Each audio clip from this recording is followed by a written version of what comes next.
আসসালামু আলাইকুম এভরিওয়ান। আজকে আমি বানাইবো ফুলকপি ভাজি।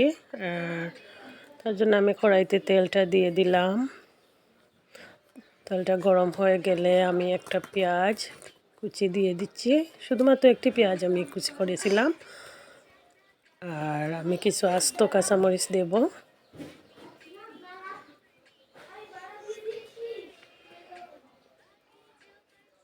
আমি ফুলকপি ভাজি করার জন্য হাফটা ফুলকপি আর আমি নিয়েছি এখানে 2টি আলু। আমি সুন্দর করে কেটে ধুয়ে রেখেছি যাতে পানিটা ঝরে যায়।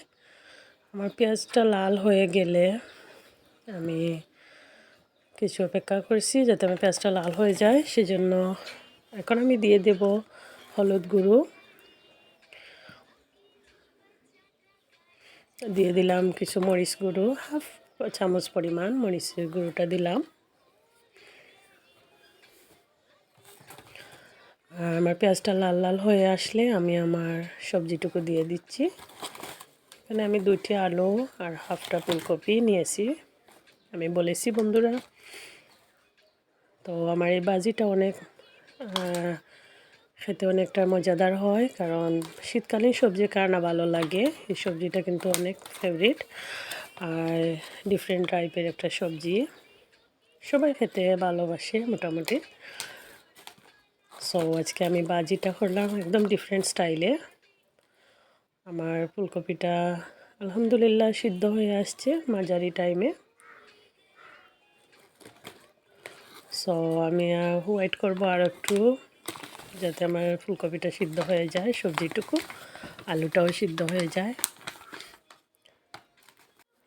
তো বন্ধুরা, আমার কপিটা সিদ্ধ হয়ে যেয়েছে। একটা ডিম দেব।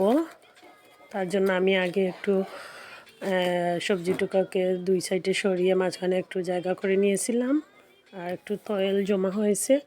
তারপরে আমি হাফ মিনিট পরে আমি ডিমটা দিয়ে দিছি। এখন আমি ডিমটা একটু নেড়ে ছেড়ে দিব। 2-4 সেকেন্ডের জন্য আমি একটু ঢাকনা দিয়ে ঢেকে দিয়েছিলাম।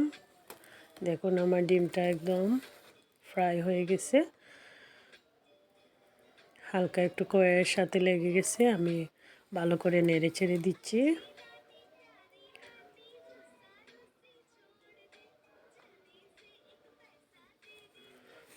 দেখুন বন্ধুরা, আলহামদুলিল্লাহ অনেক সুন্দর কালারটা এসেছে। ফ্লেভারটা কিন্তু অনেক সুস্বাদু আমি পাচ্ছি। আমি ধনেপাতাটা দিয়ে দিচ্ছি।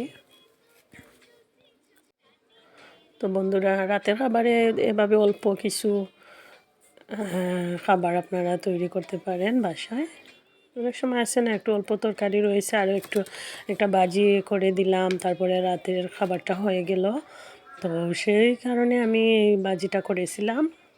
আপনারা বাসায় চাইলে ট্রাই করতে পারেন, একদম মজাদার। ভালো থাকবেন। আসসালামু আলাইকুম।